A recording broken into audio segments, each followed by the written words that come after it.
Oremos.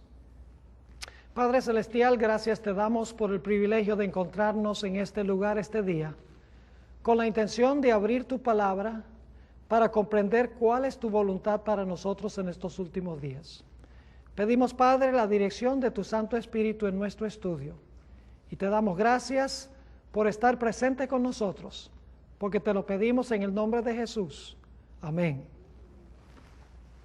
El 3 de julio del año pasado, el pastor Ted Wilson, recién elegido como presidente de la Asociación General de los Adventistas del Séptimo Día, en su sermón inaugural en la ciudad de Atlanta, en el Georgia Dome, con una presencia de más o menos 70,000 personas, llamó a la iglesia adventista a que regresara a sus raíces. Predicó sobre la gran necesidad que hay en la iglesia adventista de un reavivamiento y una reforma, de que regresemos a una comprensión clara de nuestro mensaje y de nuestra misión. Hay un punto, sin embargo, que el pastor Wilson no tocó en su sermón, que tiene que ver con reavivamiento y reforma. Y en nuestro estudio de hoy quiero compartir con ustedes el punto que él solamente mencionó, pero que no enfatizó. Y es que hay una relación muy estrecha, muy cercana, entre el estudio de las profecías y el reavivamiento en la iglesia. Es decir, sin estudiar y entender las profecías no puede haber un reavivamiento en la iglesia. Quiero leer al comenzar un par de citas escritas por Elena G. de White, quien la iglesia adventista acepta como teniendo el don profético. Ella escribió en el libro Testimonios para los Ministros, página 110, algo muy importante en cuanto a la conexión entre el estudio de Apocalipsis y un reavivamiento en la iglesia. ¿Qué relación existe entre el estudio de Apocalipsis y el reavivamiento en la iglesia? Dice así: cuando como pueblo comprendamos lo que significa este libro, es decir, Apocalipsis, para nosotros, se verá entre nosotros un gran reavivamiento. Noten que ella dice que cuando comprendamos Apocalipsis, se verá entre nosotros un gran reavivamiento. Y luego dice, no entendemos plenamente las lecciones que enseña, a pesar del mandato que nos fue dado de escudriñarlo y estudiarlo. En esta cita ella dice claramente que el estudio de Apocalipsis lleva a un reavivamiento en la iglesia. La segunda cita de ella se encuentra también en Testimonios para los Ministros, pero la página 114. Dice así, hablando de Daniel y Apocalipsis: cuando los libros de Daniel y Apocalipsis sean mejor entendidos, los creyentes tendrán una experiencia religiosa completamente distinta. Cuando comprendamos estos libros, dice ella, los creyentes tendrán una experiencia religiosa completamente distinta. Sigue diciendo, recibirán tales vislumbres de los portales abiertos del cielo, que la mente y el corazón serán impresionados con el carácter que todos deben desarrollar a fin de comprender la bendición que será la recompensa de los de corazón puro. Nos está diciendo, en otras palabras, que cuando estudiamos Daniel y Apocalipsis, tendremos una experiencia religiosa completamente diferente y nos daremos cuenta la importancia del carácter que debemos desarrollar para finalmente estar con el Señor.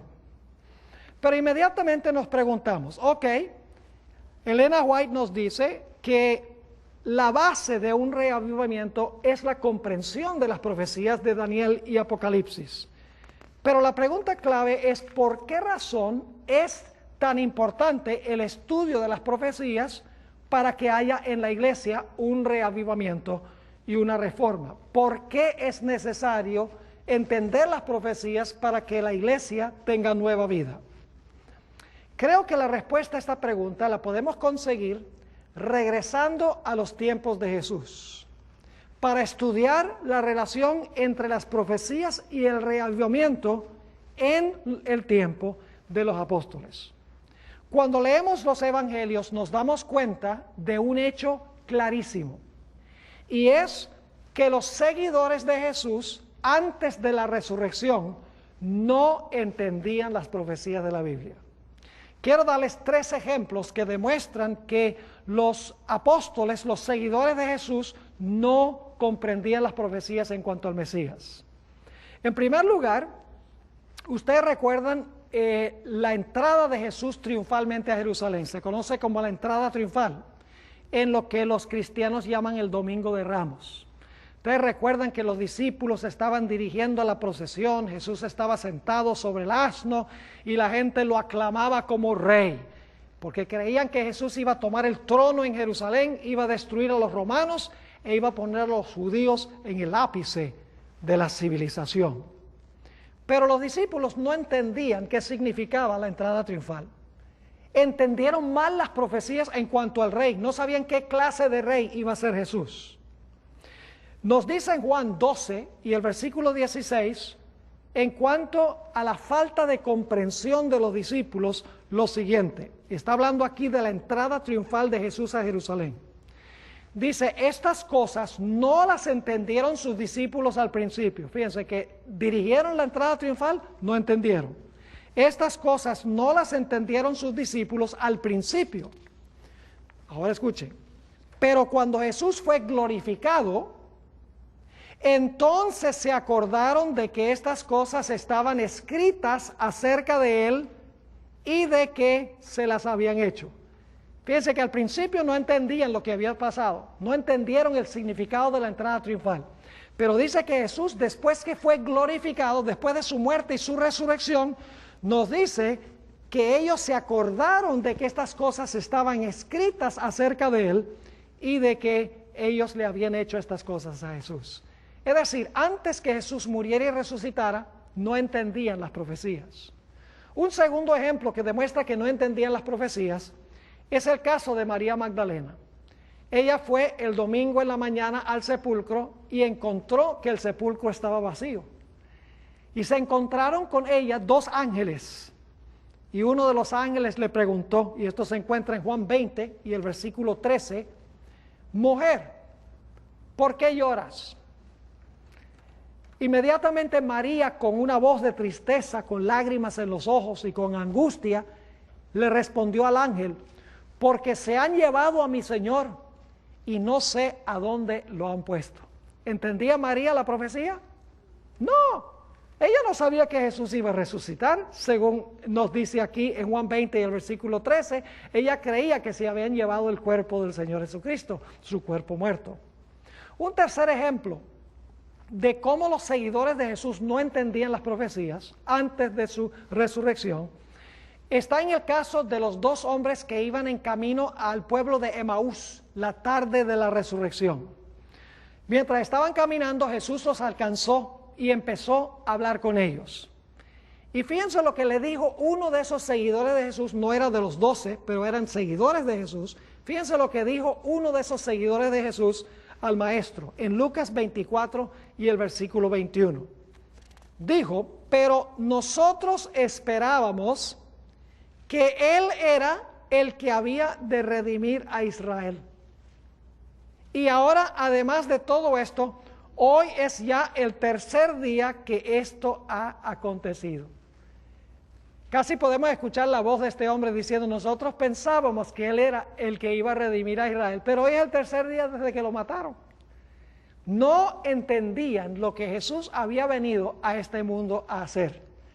No fue sino hasta que Cristo murió y resucitó y ascendió al cielo que ahora miraron las profecías y entendieron por qué había venido Jesús a esta tierra. Y esto nos lleva a hacernos la pregunta, ¿por qué vino Jesús a este mundo? ¿Por qué vino a esta tierra antes de regresar al cielo? Bueno, hay varias razones, pero yo creo que hay 2 razones principales por las cuales vino Cristo. Razones que no entendieron los apóstoles. La razón número uno es que Jesús vino a esta tierra para vivir una vida perfecta. Y en segundo lugar, Jesús vino a morir para pagar la deuda por el pecado. Y le voy a explicar por qué razón. La ley de Dios exige absoluta perfección. ¿Están de acuerdo con eso? Que la ley de Dios exige absoluta perfección. No nos podemos desviar ni un poquito de la ley. Si nos desviamos y desobedecemos la ley, ¿qué dice la ley? La ley dice, eres pecador y por lo tanto tienes que ¿qué? Tienes que morir. Es decir, la ley exige una vida perfecta y ninguno de nosotros tenemos una vida perfecta para ofrecerle a la ley, porque la Biblia dice, todos han pecado y están destituidos de la gloria de Dios. No hay justo ni aun uno. Entonces, ¿cómo se puede salvar el ser humano si la ley dice todos están condenados porque todos son pecadores? Necesitábamos que Jesús, el Creador, viniera a la tierra para vivir la vida que nosotros debemos vivir. Necesitábamos que Jesús viniera aquí a vivir en nuestro lugar, a ofrecerle a la ley lo que la ley exige, lo que yo no le puedo dar a la ley. Pero también era necesario que Jesús viniera a la tierra para pagar mi deuda por el pecado, porque yo tengo todos estos pecados que me condenan a muerte. Así que Jesús, después de vivir su vida perfecta, tomó sobre sí nuestros pecados y murió la muerte en nuestro lugar. Es decir, Jesús vino a vivir la vida que nosotros debemos vivir y Jesús vino a morir la muerte que nosotros debemos morir. Son las dos razones principales por las cuales Jesús vino a esta tierra. De tal manera que cuando yo comparezco ante Dios y he aceptado a Cristo como mi Salvador personal, entonces la vida de Cristo está en lugar de mi vida y su muerte está en lugar de mi muerte. Dios me acepta, en otras palabras, en Jesús, me acepta a través de Jesús. Por eso fue que Jesús vino a esta tierra para vivir y para morir. Pero los discípulos no entendieron por qué vino Jesús. Ellos creían que Él iba a ser un rey, que se iba a sentar en el trono de Jerusalén, iba a destruir a los romanos e iba a establecer un reino terrenal. Quiero que nosotros notemos ahora cómo le explicó Jesús a sus seguidores lo que Él había venido a hacer. Saben que la forma en que llegaron a comprender sus seguidores por qué había venido Jesús es porque Jesús les abrió el entendimiento para que comprendieran las profecías de la Biblia. Es decir, la razón de su chasco y falta de comprensión fue explicado por abrirles las profecías para que entendieran lo que las profecías realmente enseñaban. Quiero que notemos en Lucas 24 y el versículo 25 cómo se desarrolla la historia de los dos discípulos que iban en camino a Emaús. Lucas 24 y el versículo 25, el Señor Jesucristo le dice a esos dos seguidores, sabemos el nombre de uno se llamaba Cleofas, pero no sabemos el nombre del otro. Jesús les declaró, oh insensatos y tardos de corazón para creer todo lo que ¿qué? Todo lo que los profetas han dicho. ¿Por qué eran insensatos? Porque no comprendían ¿qué? Porque no comprendían lo que los profetas habían dicho. Y luego encontramos en el versículo 27 que Jesús comenzó, ahora escuchen bien, desde Moisés y siguiendo por todos los profetas, les declaraba en todas las escrituras lo que ¿qué? Lo que de Él decían. ¿Cómo les abrió el entendimiento el Señor Jesucristo a los dos discípulos o seguidores que iban en camino a Emaús? Les explicó las escrituras, les explicó las profecías en cuanto a Él, en los escritos de Moisés, en los escritos de los profetas, en todas las escrituras les abrió las profecías y dijo, mire, lo que yo pasé, mi vida y mi muerte por el pecado y mi resurrección, estaba todo escrito en las profecías. Es decir, la forma en que Jesús le explicó a sus discípulos la razón de su chasco y por qué había venido fue abriéndole las profecías de las Escrituras para que ellos pudieran comprender. Un poco más tarde, el Señor Jesucristo se le apareció a los apóstoles en el aposento alto. Primero había hablado con los dos discípulos en camino a Emaús, pero ahora, un poco más tarde, esa noche, Jesús se reunió con sus discípulos en el aposento alto, se les apareció. Y quiero que noten cómo le explicó Jesús a los 12 apóstoles, en realidad habían 11 porque Judas había apostatado, pero cómo le explicó a los 11 apóstoles y los que estaban reunidos allí la razón por la cual se habían quedado chasqueados y qué era lo que Jesús había venido a hacer. Lucas 24 y el versículo 44. Y les dijo: estas son las palabras que os hablé, estando aún con vosotros, que era necesario que se cumpliese, escuchen bien, que se cumpliese todo lo que está escrito de mí en la ley de Moisés, en los profetas y en los salmos. ¿Qué les explicó Jesús a ellos? Les explicó lo que estaba escrito de él, según dice aquí, en la ley de Moisés, en los profetas y en los salmos. Y en el versículo 45 dice: les abrió el entendimiento para que comprendiesen ¿qué cosa? Las escrituras. Y en el versículo 46 nos dice: así está escrito, y así fue necesario que el Cristo padeciese y resucitase de los muertos al tercer día. ¿Cómo les explicó Jesús a sus discípulos, a sus seguidores, la razón de su chasco y lo que él había hecho en su ministerio en la tierra? Les abrió las profecías en los escritos de Moisés, en los salmos, en todos los profetas, en todas las escrituras. Les abrió las profecías para que ellos pudieran entender qué era lo que iba a hacer el Mesías cuando viniera a la tierra. Pero ahora quiero que noten algo muy importante. No solamente las profecías indicaban qué era lo que Jesús había hecho, que había venido a vivir su vida perfecta y que había venido para morir por el pecado. Las profecías también indicaban claramente cuál era el mensaje y cuál era la misión de los apóstoles desde ese día en adelante. Ahora quiero que noten ahí mismo en Lucas 24, 47 y 48, Lucas 24, 47 y 48, inmediatamente después de decir Jesús: así está escrito, y así fue necesario que el Cristo padeciese y resucitase de los muertos al tercer día, sigue diciendo, y que se predicase en su nombre, ¿qué cosa? El arrepentimiento y el perdón de los pecados en todas las naciones, comenzando desde Jerusalén.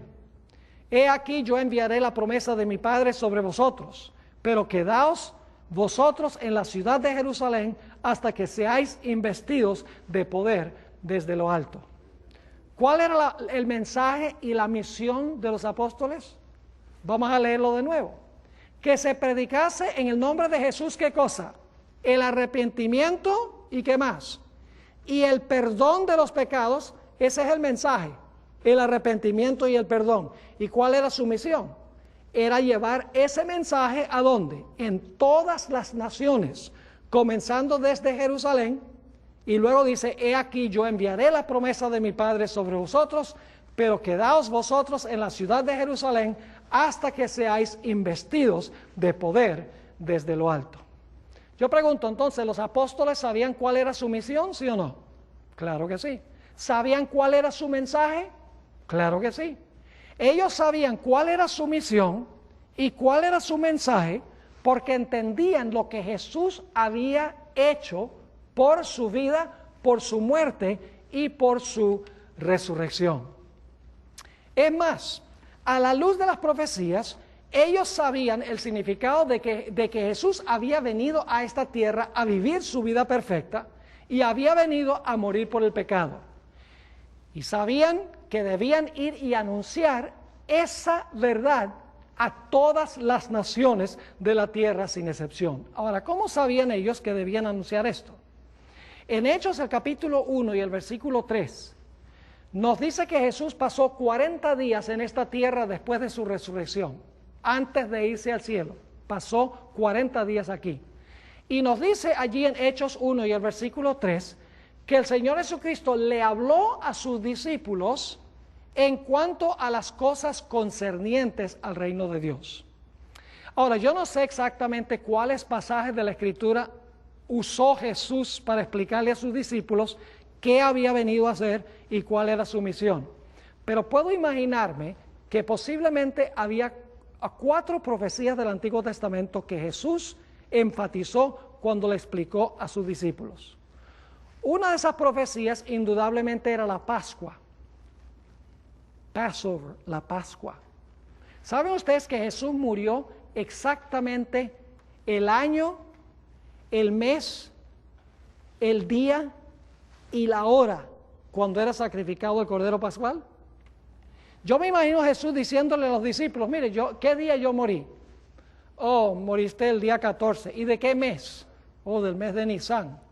¿Y a qué horas? O a las 3 de la tarde. Entonces Jesús va a Éxodo y dice, mire, aquí dice que el Cordero Pascual moría el 14 de Nisan a las 3 de la tarde. Dice, oh, si las profecías lo decían.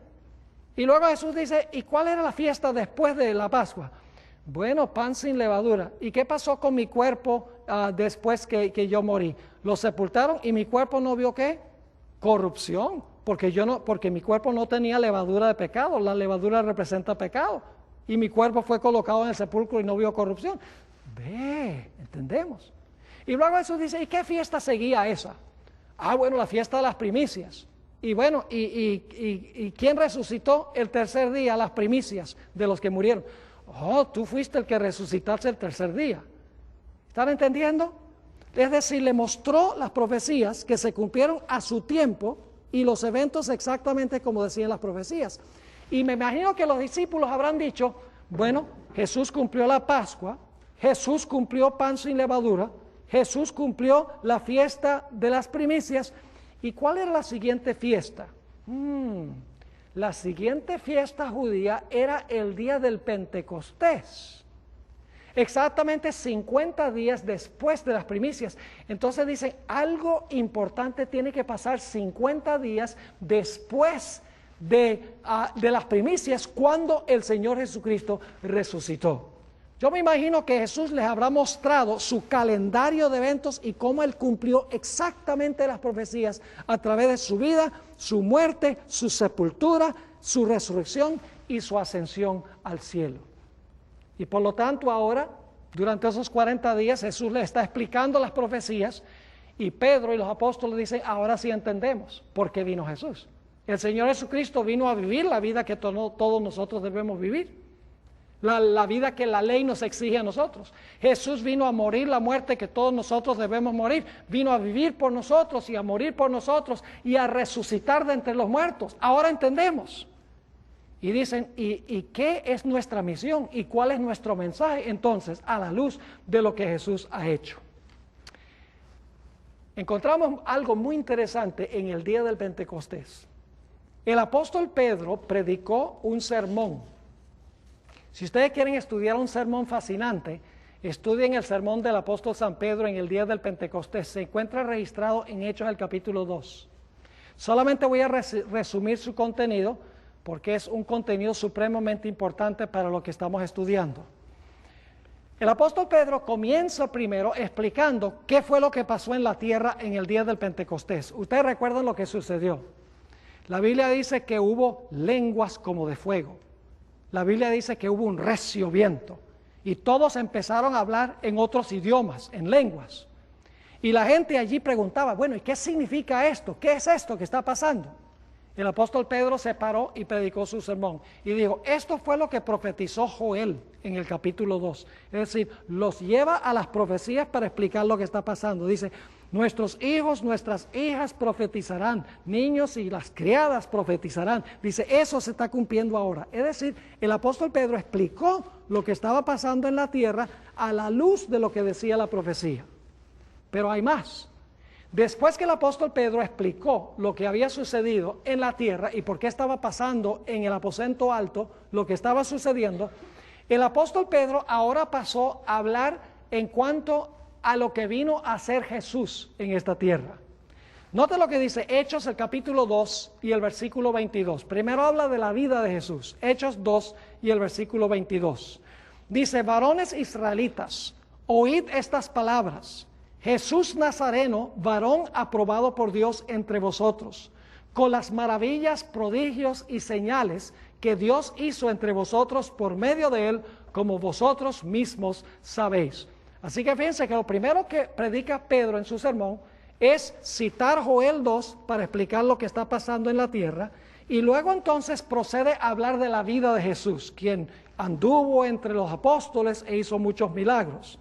Luego, en el siguiente versículo, el apóstol Pedro habla de la muerte de Jesús. Noten el versículo 23. A este, entregado por el determinado consejo y anticipado conocimiento de Dios, prendisteis y matasteis por manos de inicuos, crucificándole. Ahora ha hablado de la vida, ahora habla de la muerte de Cristo. El siguiente versículo habla de su resurrección. Noten el versículo 24. Al cual Dios levantó, sueltos los dolores de la muerte, por cuanto era imposible que fuese retenido por ella. Lo interesante es que si ustedes leen el sermón del apóstol Pedro, van a descubrir que él citó 3 pasajes del Antiguo Testamento para hablar de la vida, la muerte y la sepultura y la resurrección de Cristo. Solo se las voy a mencionar porque quiero mostrarles que Pedro les explicó lo que Jesús había hecho a la luz de las profecías. Explicó lo que estaba sucediendo en el día del Pentecostés a la luz de las profecías. Esos versículos se encuentran en el Salmo 16, 8 al 10, a donde nos dice que Jesús no iba a quedar en el sepulcro, ni su cuerpo iba a ver corrupción, sino que Dios lo iba a levantar de entre los muertos. El Salmo 110 y el versículo 1, allí dice: siéntate a mi diestra hasta que ponga tus enemigos por estrado de tus pies. Eso indicaba que Jesús iba a morir, resucitar y se iba a sentar a la diestra de Dios después de su resurrección. Es decir, que su obra no iba a terminar en la tierra, sino que después de su obra en la tierra iba también a ascender al cielo a cumplir una obra a la diestra de Dios. La tercera profecía era 2 Samuel 7 y el versículo 12 y el versículo 13, a donde Dios le dijo a David que alguien de su propia simiente iba a sentarse sobre el trono de David para siempre y que nunca iba a estar vacante el trono de David. Y entonces el apóstol Pedro explica que eso fue cumplido por Jesús, quien era descendiente de David. Es decir, Pedro en su sermón sencillamente usó las profecías para explicar todo lo que había pasado. Usó Joel el capítulo 2 y el versículo 28 al 32 para hablar de lo que estaba pasando en la tierra. Luego entonces habló sobre la vida de Jesús y habló sobre la muerte de Jesús, habló sobre la resurrección de Jesús y luego el hecho de que Jesús iba a ascender al cielo e iba a sentarse en el trono a la diestra de su Padre. Ahora yo pregunto, ¿conocían un poco mejor los discípulos lo que Jesús había venido a hacer? Claro que sí. A la luz de las profecías, ellos sabían que Jesús había venido para vivir, para morir, para resucitar y para ir al cielo, para sentarse a la diestra de Dios. A la luz de las profecías, los apóstoles sabían qué era lo que había pasado y cuál era el mensaje que debían llevar al mundo y cuál era su misión para el mundo. Y saben que a partir del día del Pentecostés, el evangelio se esparció como fuego por todo el Imperio Romano. Y en una sola generación, el evangelio fue a todo rincón del Imperio Romano, empezando con esos 12 y otro grupo que estaba allí en el aposento alto. Las profecías bíblicas les explicaron qué había hecho Jesús, qué estaba haciendo Jesús y cuál era su mensaje y cuál era su misión específicamente. Y entonces Pedro concluyó su sermón, terminó su sermón, donde predica a base de las profecías. Y cuando termina su sermón, generalmente los pastores hacen un llamado para que la gente responda al sermón, pero Pedro no hizo un llamado.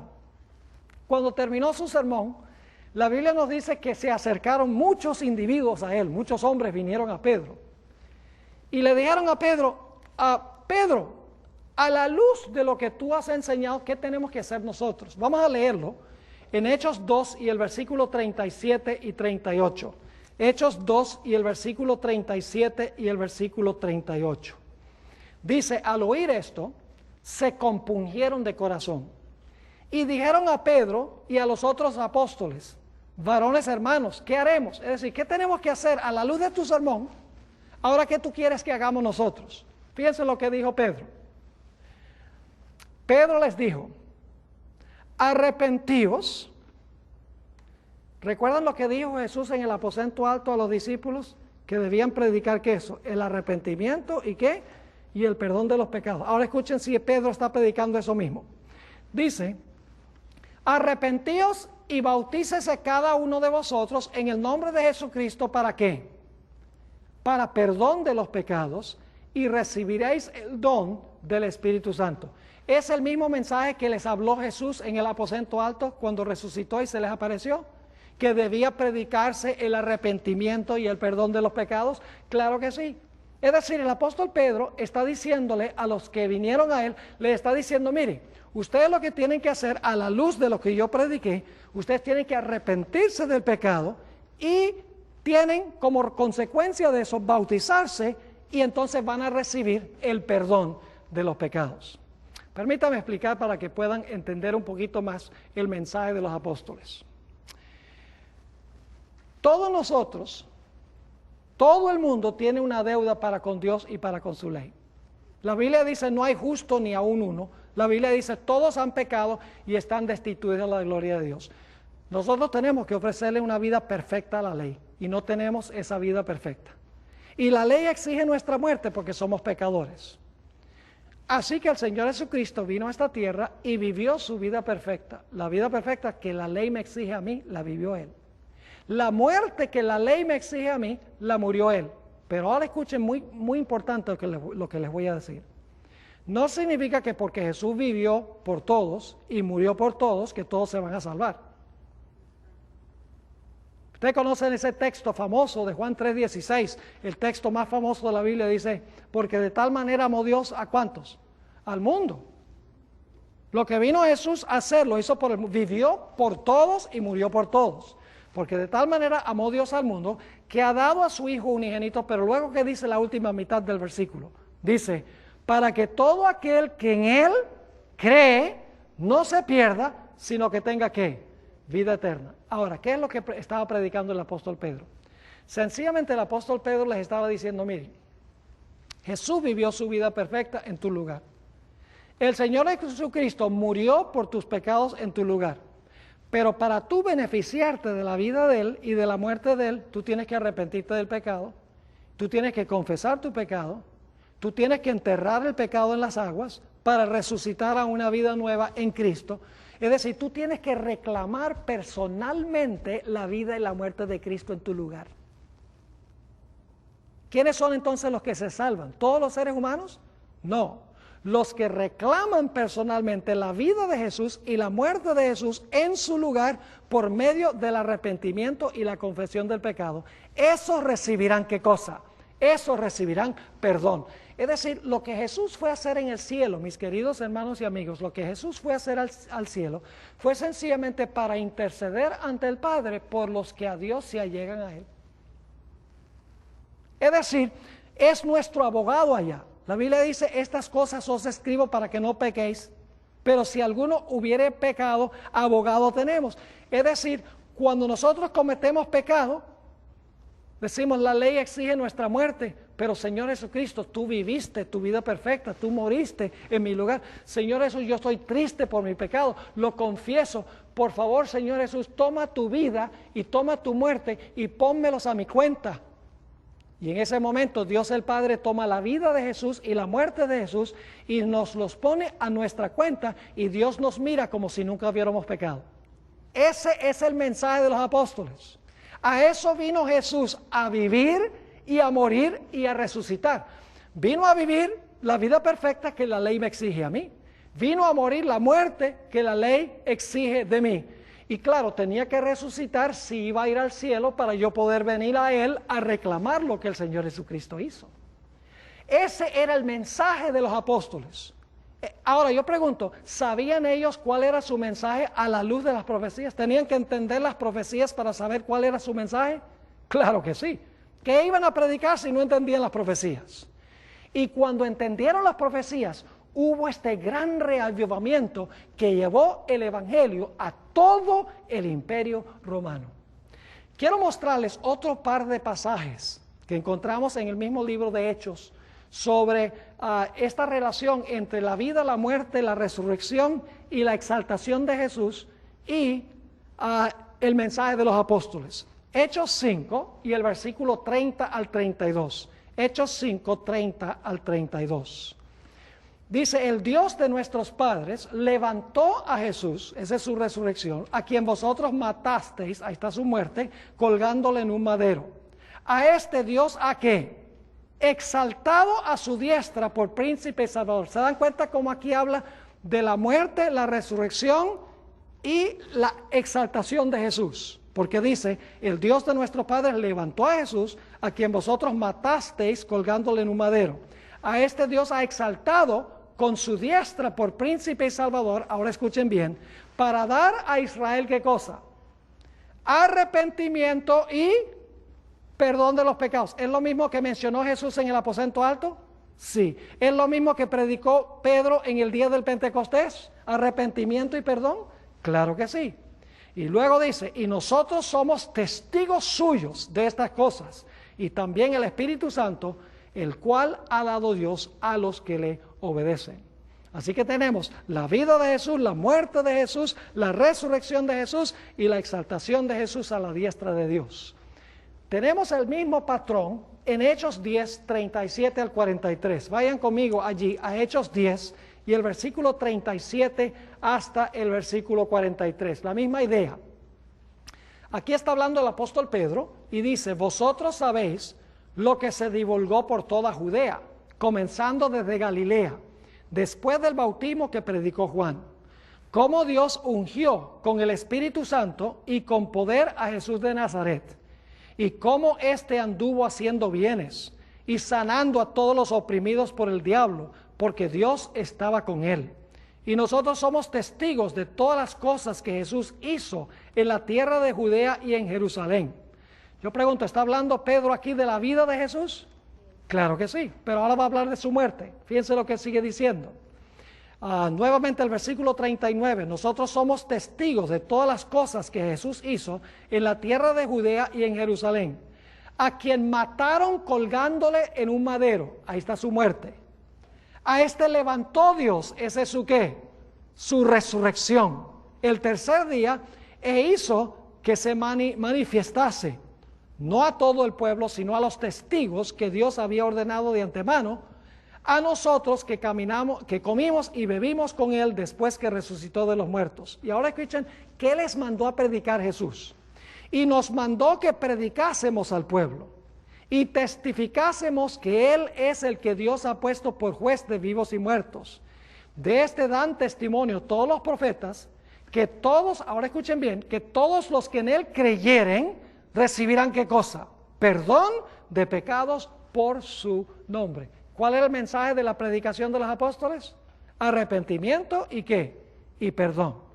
Básicamente el mensaje de los apóstoles era, miren, el Señor Jesucristo vivió su vida perfecta, el Señor Jesucristo murió en la cruz, Él vivió por ti, Él murió por ti.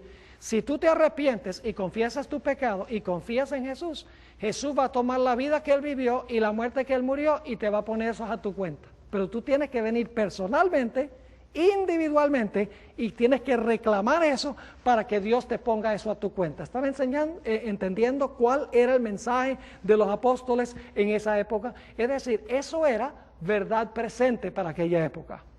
¿Dependía el mensaje de los apóstoles sobre una comprensión de las profecías? ¿Sí o no? ¿Tenían que entender las profecías para poder saber qué debían predicar? Claro que sí. ¿Y cuál era su misión? Si no entendían las profecías, ¿cómo iban a saber cuál era su mensaje? Cuando entendieron las profecías, hubo ese gran reavivamiento en el día del Pentecostés y llevaron el mensaje al mundo, y todo el imperio romano conoció el mensaje en una sola generación. Pero ahora escuchen esto. ¿Qué pasó con la iglesia judía de esa época? Saben que la iglesia judía de esa época tenía muchas denominaciones, muchas sectas.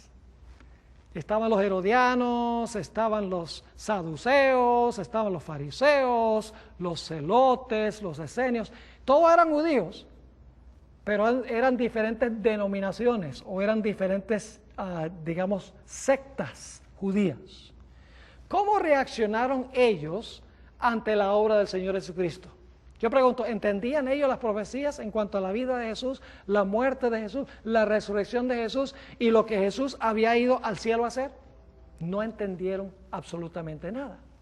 Quiero leerles una cita muy interesante de Elena White. Se encuentra en Primeros Escritos, página 259. Escuchen esto. El desgarramiento del velo en el templo, cuando se rajó el velo, demostró que los sacrificios y los ritos judaicos no serían ya recibidos. El gran sacrificio había sido ofrecido y aceptado. Y el Espíritu Santo, que descendió en el día del Pentecostés, dirigió la atención de los discípulos desde el santuario terrenal al celestial. Ahora escuchen, donde Jesús había entrado con su propia sangre para derramar sobre sus discípulos los beneficios de su expiación. ¿A qué fue Jesús al cielo? Para derramar sobre sus discípulos los beneficios de su expiación. ¿Saben lo que fueron los beneficios? Muy sencillo. Su vida perfecta y su muerte por el pecado. Esos son los beneficios. Jesús fue al cielo para que cuando la gente viene a Él, cuando se predica el mensaje, arrepiéntete, confiesa tu pecado, confía en Jesús, la gente recibe a Jesús como su Salvador, clama a Él, y entonces el Señor Jesucristo dice, porque tú te has arrepentido, yo pongo mi vida y mi muerte a tu cuenta, y Dios te mira como si nunca hubieras pecado. Todo eso dependía de una comprensión clara de las profecías. Los judíos no entendían esas profecías. Ninguna de las iglesias de esa época entendía lo que Jesús estaba haciendo en el cielo, porque no habían seguido la obra de Jesús en su muerte, la obra de Jesús en su resurrección, la obra de Jesús durante su vida. No entendían lo que estaba haciendo porque no entendían lo que Jesús había hecho. Ahora sigue diciendo Elena de White, pero los judíos fueron dejados en tinieblas totales. Los discípulos ahora recibían los beneficios, porque entendían a la luz de las profecías lo que Jesús estaba haciendo. Pero ella dice, pero los judíos fueron dejados en tinieblas totales. Perdieron toda luz que pudieran haber tenido acerca del plan de salvación y siguieron confiando en sus sacrificios y ofrendas inútiles. El santuario celestial había reemplazado al terrenal, pero ellos no tenían noción del cambio. Por lo tanto, no podían recibir beneficios de la mediación de Cristo en el lugar santo. No podían entender lo que Jesús estaba haciendo en ese momento porque no habían entendido lo que Jesús había hecho. ¿Es vital comprender las profecías para entender lo que Jesús está haciendo en determinado momento? Claro que sí. Y trajo el reavivamiento en el día del Pentecostés esta comprensión. Ahora escuchen, los apóstoles no tenían la intención de establecer un nuevo movimiento. Ellos tenían la esperanza de que las denominaciones judías aceptaran el mensaje de Cristo y que el judaísmo se convirtiera en cristianismo. Pero con el transcurso del tiempo, los apóstoles se dieron cuenta que las denominaciones judías habían apostatado y no iban a aceptar el mensaje que ellos estaban predicando. Era la intención de los judíos sencillamente salvar la institución a la cual pertenecían.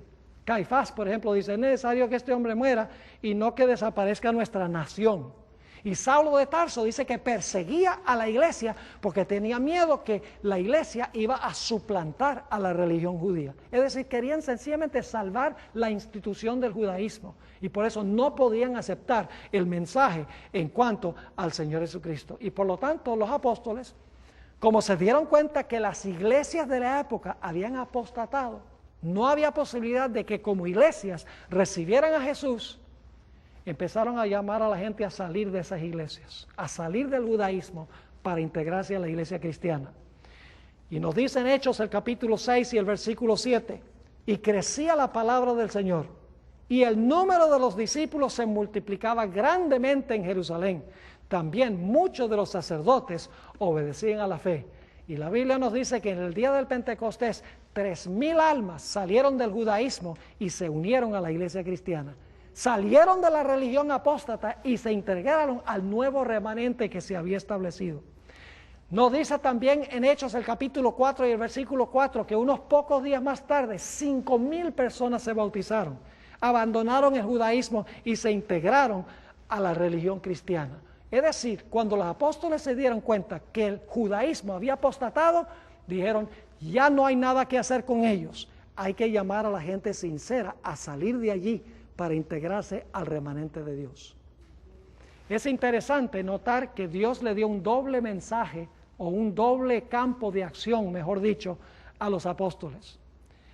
El primer grupo al cual debían predicar era a los judíos sinceros que estaban en el judaísmo, que no comprendían bien las profecías. Gente sincera que llamándolos iban a salir para integrarse a la iglesia cristiana. La segunda parte de su misión era predicarle a los romanos que no conocían nada de estas cosas. La gente secular, podríamos decir. También había que alcanzar a todos los rincones del Imperio Romano.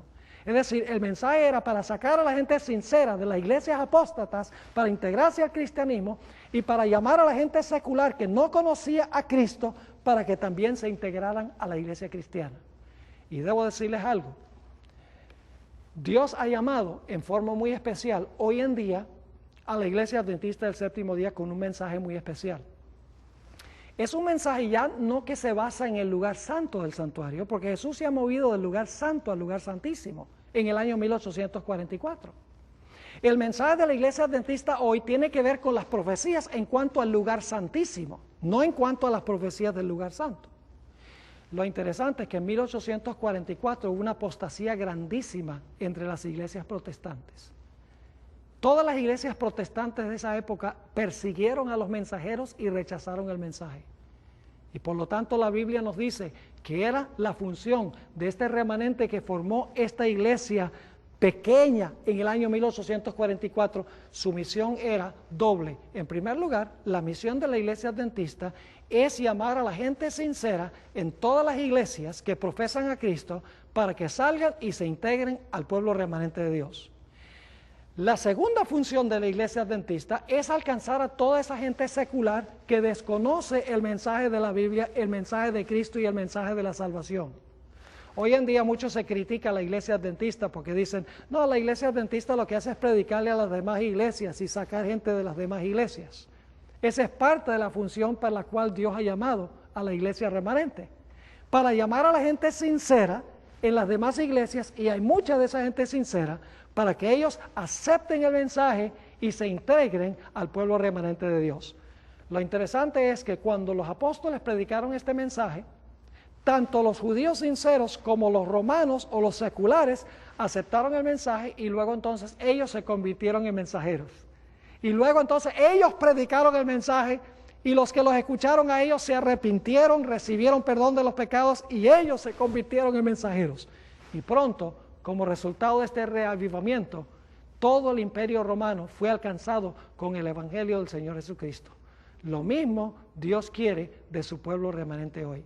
Dios quiere que su pueblo remanente hoy, predicando el mensaje especial que Dios ha dado a la iglesia en esta época, proclame el mensaje a otros para que esos otros entonces proclamen el mensaje a otros, y esos otros aún a otros, para que este evangelio del reino sea llevado a todo el mundo por testimonio a todas las gentes, para que entonces venga el fin.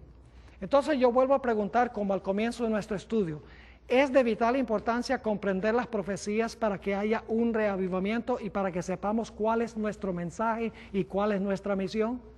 Yo creo que una de las razones por las cuales hay tanta confusión hoy en la iglesia adventista es porque no sabemos por qué existimos. ¿Cuál es nuestro mensaje? ¿Cuál es nuestra misión? ¿Qué nos distingue de otras iglesias? Y la razón es que no hemos comprendido a cabalidad las profecías de la Biblia.